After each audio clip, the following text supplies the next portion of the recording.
ரீசெண்டாக ரிலீஸ் ஆகி ஆடியன்ஸ் எல்லாரும் செமையா என்ஜாய் பண்ற ஒரு மலையாள சூப்பர் ஹீரோ மூவினா அது லோகா. நம்ம கல்யாணி பிரியதர்ஷன், நஸ்லின் காஃபூர், சாண்டி மாஸ்டர் வில்லனா நம்ம துல்கர் சல்மானோட ப்ரொடக்ஷன்ல உருவான இந்த லோகா சாப்டர் 1 சந்திரா படம் எப்படி இருக்குதுன்னு கேட்டீங்கன்னா நல்லா இருக்குதுங்க.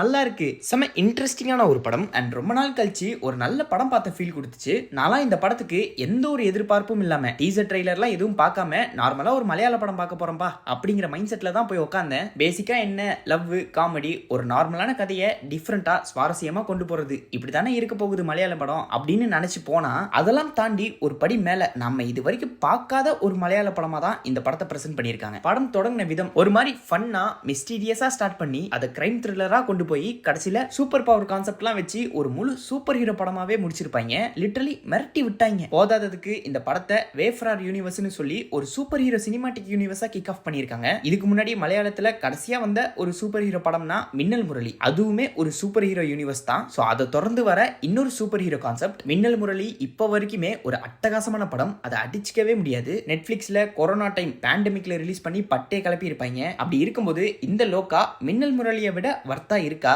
என்னெல்லாம் இந்த படத்துல இருக்கு, அதெல்லாம் எந்த அளவுக்கு ஒர்க் ஆகியிருக்கு, அந்த சூப்பர் ஹீரோ கான்செப்டை இவங்க எப்படி ஹேண்டில் பண்ணியிருக்காங்க, பாசிட்டிவ் நெகட்டிவ் அண்ட் பர்சனல் தாட்ஸ்னு சொல்லி எல்லாத்தையுமே டீட்டெயிலா பார்த்துருவோம். கண்டிப்பா இந்த வீடியோல 1-2 ஸ்பாயிலர்ஸ் இருக்கு, அதனால சின்னதா ஒரு ஸ்பாயிலர் அலர்ட் போட்டு வீடியோவை ஸ்டார்ட் பண்ணுவோம். அனைவருக்கும் வணக்கம் and welcome back to a brand new day of What About இன்று வீடியோ பிடிச்சிருந்தா லைக் பண்ணுங்க. ஃபர்ஸ்ட் ஆஃப் ஆல் இந்த படத்தோட ஸ்டோரி, இந்த படத்தோட மெயின் கேரக்டரான சந்திரா நம்ம கல்யாணி பிரியதர்ஷன் ஸ்வீடன்ல இருந்து பெங்களூருக்கு போறாங்க. அங்க போய் ஒரு வீடு எடுத்து தங்குறது மட்டும் இல்லாம அதே ஏரியால இருக்கிற ஒரு கேஃபேல நைட் ஷிஃப்ட்டுக்கு வேலைக்கு போறாங்க. அண்ட் இவங்க ஸ்டே பண்ணியிருக்கிற அந்த வீட்டுக்கு எதிர் வீட்டுல தான் நம்ம நஸ்லின் அவர் ஃப்ரெண்ட்ஸோட இருக்கிறாரு. நஸ்லினுக்கு சந்திராவை பார்த்த உடனே ஒரு லவ் இன்ட்ரெஸ்ட் கிரியேட் ஆகுது. இன்ட்ரெஸ்ட்ங்கிறதையும் தாண்டி அவ மேல ஒரு சந்தேகம் வரும். உண்மையிலேயே சந்திராங்கிறவ யாரு, அவளுடைய பேக் ஸ்டோரி, ஏன் அவ்வளவு பெரிய ஸ்வீடனை விட்டுட்டு இங்க பெங்களூர்ல வந்து இருக்கிறா, அவன் நடந்துக்கிற விதம்லாம் பார்க்க கொஞ்சம் வித்தியாசமா இருக்கும். சந்திரா கிட்ட என்னவோ ஒரு மிஸ்ட்ரி இருக்கு, அது என்னவா இருக்கும்னு நம்ம நஸ்லின் தெரிஞ்சுக்க பாக்குறாரு. இது ஒரு பக்கம்னா இன்னொரு பக்கம் அவங்க இருக்கிற ஏரியால ஹியூமன் டிராபிகிங் அதிகமா நடக்குது. யாரையாச்சும் கடத்திட்டு போயிட்டு பாடி பார்ட்ஸ் எல்லாம் கலட்டி விற்கிறது. அண்ட் இதுக்கு அந்த ஏரியா போலீஸ் இன்ஸ்பெக்டர் நம்ம சாண்டியுமே துணையா இருக்கிறாரு. சோ லேட்டர் திடீர்னு ஒரு நாள் அந்த ஹியூமன் டிராபிகிங் கும்பல் நம்ம சந்திராவை கடத்திட்டு போறாங்க. அவளை காப்பாத்த நம்ம நஸ்லினும் பின்னாடியே போறாரு. போன இடத்துல தான் தெரிய வருது சந்திரா ஒரு நார்மல் கேர்ள் கிடையாது, சூப்பர் எபிலிட்டி உள்ள ஒரு சூப்பர் ஹியூமன், எஸ் ஒரு சூப்பர் ஹீரோ. சோ இதுக்கப்புறம் என்ன நடந்துச்சு, சந்திராவோட ஆரிஜின் என்ன, அவளுக்கு ஹெல்ப் பண்ற அந்த கேங் யாரு, பின்னாடியே காப்பாத்த போன நம்ம நஸ்லின் அண்ட் அவருடைய ஃப்ரெண்ட்ஸுகளுக்கு என்ன ஆச்சு, இப்படி பல கேள்விகளுக்கு பதில் சொல்றது தான் இந்த படத்துடைய மீதி கதை. இந்த கதை ரொம்ப புதுசுலாம் கிடையாது, நார்மலான ஒரு சூப்பர் ஹீரோ படமா தான் இருக்கும். ஆனா அதை பிரசன்ட் பண்ண விதம் வந்து உண்மையிலேயே சூப்பரா இருந்துச்சு. அந்த ஸ்கிரீன் பிளேயை செம என்டர்டைனா கொண்டு போயிருப்பாங்க. எங்கேயுமே அந்த லேக் அண்ட் போரிங்கிற அந்த ஃபீல் கண்டிப்பா இருந்திருக்காது.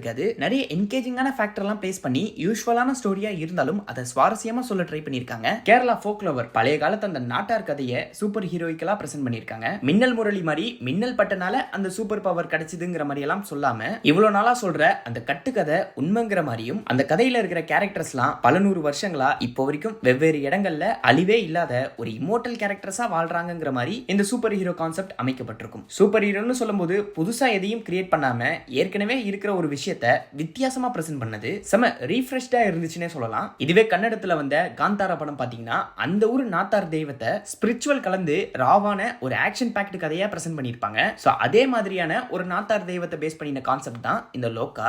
அதை கொஞ்சம் ஸ்பிரிச்சுவலா காட்டுறது மட்டும் இல்லாம சூப்பர் பவர்னு சொல்லி அதை சூப்பர் ஹீரோவா புல் ஆஃப் பண்ணது, அந்த கான்செப்டை அவங்க அழகாவே ஹேண்டில் பண்ணிருப்பாங்க. அதுதான் இந்த படத்தோட ஒரு மெயின் பாசிட்டிவே. ஃபர்ஸ்ட் ஆஃப் நான் ஏற்கனவே சொன்னதுதான், கதை ஒரு மாதிரி மிஸ்டீரியஸா தொடங்கி அதை ஃபன்னா கொண்டு போய் ஹியூமன் டிராபிகிங்லாம் காட்டும்போது ஒருவேளை இந்த படம் காமெடி கலந்த ஒரு கிரைம் த்ரில்லர் படமா இருக்குமோ அப்படின்னு யோசிக்கும் போது திடீர்னு ஒரு பீரியாடிக் ஃபிளாஷ்பேக் போர்ஷனை பிளேஸ் பண்ணி ட்விஸ்ட் கொடுக்கிற விதமா மொத்த படத்தையுமே சூப்பர் ஹீரோ கான்செப்ட்டுக்கு கொண்டு போயிருப்பாங்க. அதெல்லாம் உண்மையிலேயே அன்எக்ஸ்பெக்டடா இருந்திருக்கும். அந்த ஃபர்ஸ்ட் ஆஃப் அவங்க கையாளந்த விதம், ஃபர்ஸ்ட் 20 மினிட்ஸ்க்கு வந்த அந்த டார்க் ஹியூமரா இருக்கட்டும், பீரியாடிக் ஃபிளாஷ்பேக்ல வர அந்த அனிமேஷன், ஃபிளாஷ்பேக் அண்ட் பிரசன்ட் ரெண்டு சந்திராவுமே பேரலா காட்டுனதுன்னு சொல்லி எல்லாத்தையுமே சூப்பரா பிரசன்ட் பண்ணிருப்பாங்க. அதை தொடர்ந்து செகண்ட் ஹாஃப் பாத்தீங்கன்னா வழக்கம் போல ஒரு சூப்பர் ஹீரோ படம்னா என்னெல்லாம் இருக்கும், ஸோ அந்த டெம்ப்ளேட்ல தான் செகண்ட் ஹாஃப் கொண்டு போயிருப்பாங்க. ஓவராலா நிறைய இடங்கள்ல ஓப்பன் எண்டிங்கா தான் இருந்திருக்கும். சில விஷயங்களை கடைசி வரைக்குமே சஸ்பென்ஸா தான் வச்சிருப்பாங்க. இனி வரப்போற படங்களை பார்த்து தெரிஞ்சுக்கோங்கடா அப்படின்னு சொல்லி அவங்களோட அந்த யூனிவர்ஸை படம் முழுக்கவே அழகாவே பில்ட் பண்ணியிருப்பாங்க. துல்கர் சல்மான் ப்ரொடக்ஷன்ல வேஃபரர் சினிமாட்டிக் யூனிவர்ஸ்ல வர ஃபர்ஸ்ட் இன்ஸ்டால்மெண்ட் தான் இந்த லோகா சாப்டர் 1 சந்திரா. இனி வரப்போற படங்கள் என்னென்ன டைட்டில்ல என்னென்ன மாதிரியான சூப்பர் ஹீரோஸை காட்ட போறாங்கன்னு தெரியல, வெயிட் பண்ணி தான் பார்க்கணும். ஈவன் இந்த படத்துலயுமே அதை ப்ராப்பரா டீஸ் பண்ணியிருப்பாங்க. நிறைய கேமியோ அப்பியரன்ஸ்லாம் வச்சு போதாததுக்கு 2 போஸ்ட் கிரெடிட் சீனுமே இருக்கும். ஒரு சூப்பர் ஹீரோ படம்னா அதெல்லாம் இல்லாம எப்படி?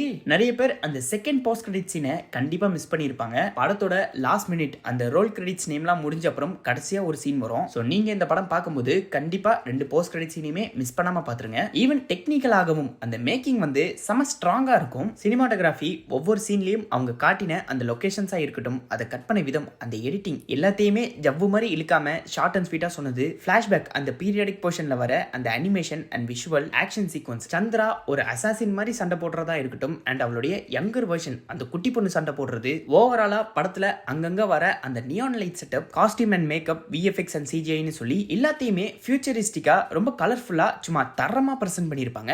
ஈவன் மியூசிக் அண்ட் பேக்ரவுண்ட் ஸ்கோருமே கூட அதுக்கேத்த மாதிரி நல்லா இருந்துச்சு. அங்கங்க ரெபிடேட்டிவா சில இடங்கள்ல கேஜிஎஃப் ஓட சாயல் இருந்தாலுமே அதெல்லாம் அவ்வளவு பெரிய குறையா தெரியல. பிகாஸ் பேக்ரவுண்ட் ஸ்கோர் ஒவ்வொரு சீனையுமே சூப்பராகவே எலிவேட் பண்ணி கொடுத்துருக்கோம். அது போக நிறைய ஃபன் எலிமெண்ட்ஸ்லாம் இருக்கும். சூப்பர் ஹீரோ ஃபேண்டசிங்கிறதெல்லாம் தாண்டி ஒரு காமெடி படமாகவும் இதை புஷ் பண்ண ட்ரை பண்ணியிருக்காங்க. அதுக்கேற்ற மாதிரி பெர்ஃபார்மன்ஸுமே எல்லாரும் சூப்பராக கொடுத்துருப்பாங்க. கல்யாணி பிரியதர்ஷன் சந்திராங்கிற கேரக்டர் பிளே பண்ணியிருப்பாங்க.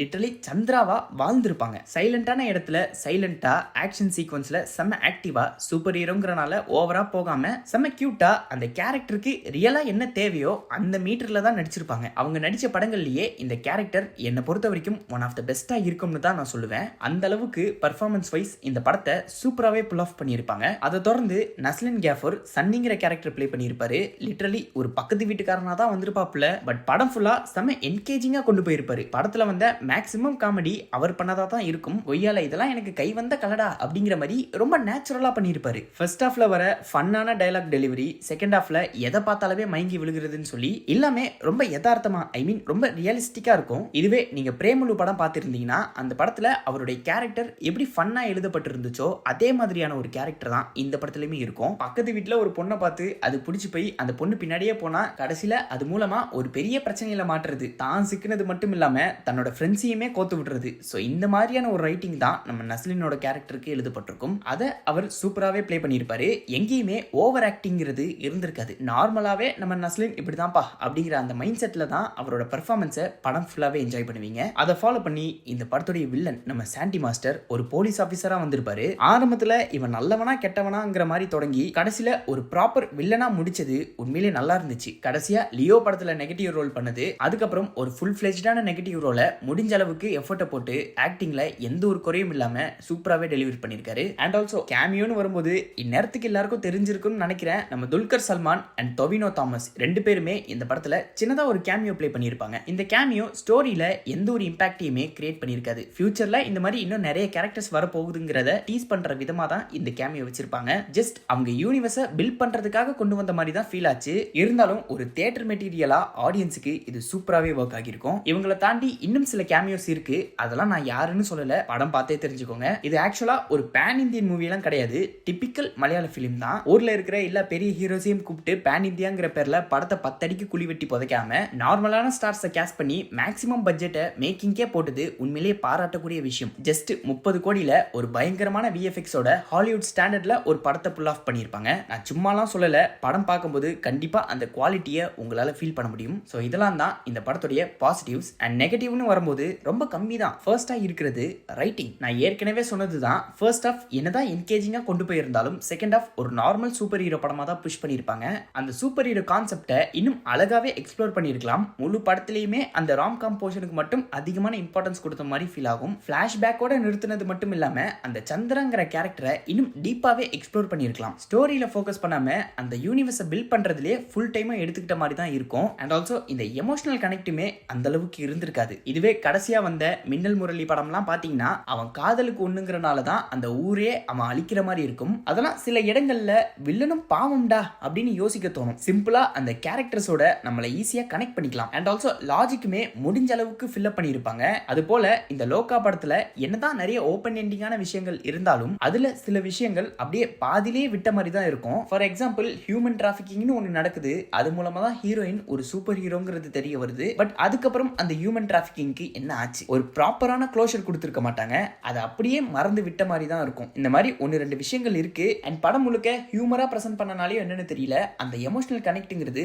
டெஃபினட்டா மிஸ் ஆகுது. அண்ட் ஆல்சோ அந்த கேமியோவுமே என்னதான் இதை நான் பாசிட்டிவ்ல சொல்லி இருந்தாலும் அதே நேரம் இது ஒரு நெகட்டிவ்மே கூட. இது ஒரு தியேட்டர் மெட்டீரியலா என்ஜாய் பண்ணக்கூடிய ஒரு விஷயமா இருந்தாலும் கதைக்கு இது ஒரு தேவையில்லாத அணியா தான் இருக்கும். ஃபர்ஸ்ட் ஹாஃப்ல காட்டின ஒன்னு ரெண்டு கேமியோலாம் ஓகேவா தான் இருந்துச்சு. பட் செகண்ட் ஹாஃப்ல காட்டின கேரக்டர்ஸ்லாம் அந்த அளவுக்கு இம்பார்ட்டன்ட்டே இல்ல. இப்படி அதிகமான கேமியோஸை காட்டினதுக்கு பதிலா அந்த வில்லன் கேரக்டரை இன்னும் பெருசா எழுதி இருக்கலாம். என்னதான் நம்ம சாண்டி பெர்ஃபார்மன்ஸ் வைஸ் அதை புல் ஆஃப் பண்ணி இருந்தாலும் ரைட்டிங்கா பாத்தீங்கன்னா அவ்வளோ இம்பாக்ட்லாம் இருக்காது. இந்த கேரக்டரை இன்னும் பெட்டரா எழுதி இருக்கலாமோ அப்படிங்கிற மாதிரி தான் ஃபீல் ஆச்சு. எப்ப இந்த கதை சூப்பர் ஹீரோ கான்செப்ட்டுக்கு மூவ் ஆச்சோ அப்பயே அந்த வேர்ல்டை கிரியேட் பண்றதுக்கே அவங்க ஃபுல் டைமும் எடுத்துக்கிட்ட மாதிரி தான் ஃபீல் ஆகுது. ஸோ இதெல்லாம் தான் இந்த படத்தோட நெகட்டிவ். இதெல்லாம் அவ்வளோ பெரிய குறைகள் கிடையாது. பட் சூப்பர் ஹீரோ படம்னா கண்டிப்பா இதெல்லாம் இருந்தாகணும். என்னதான் இந்த படம் மேக்கிங் வைஸ் அடிச்சு தோச்சி துவம்சம் பண்ணி இருந்தாலும் ரைட்டிங் வைஸ் மின்னல் முரளி அளவுக்குலாம் எக்ஸ்பெக்ட் பண்ண முடியாது. பட் அதே நேரம் ஒரு நல்ல ட்ரைனே சொல்லலாம். ஒரு டீசென்டான சூப்பர் ஹீரோ படமா தான் இருக்கும். அதனாலேயே இந்த படத்தை கண்டிப்பா தியேட்டர்ல பார்க்கணும். அண்ட் ஆல்சோ காமெடிக்கு பஞ்சமே இல்லைங்கிறனால கண்டிப்பா ஃபேமிலி ஆடியன்ஸுக்கும் இது சூப்பரா ஒர்க் ஆகும். அந்த வகையில இந்த படத்துக்கு நான் கொடுக்கிற rating 4 out of 5. Therefore that's it. இந்த வீடியோ உங்களுக்கு பிடிச்சிருந்தா லைக் பண்ணுங்க, ஷேர் பண்ணுங்க. இந்த படத்தை பத்தின கருத்துக்கள் ஏதாச்சும் இருந்ததுன்னா அதை கமெண்ட்ல சொல்லுங்க. அடுத்து உங்களை another brand new dayல வந்து சந்திக்கிறேன். அது வரைக்கும் நான் உங்களிடமிருந்து விடைபெறுகிறேன். டாடா பை பை. See you.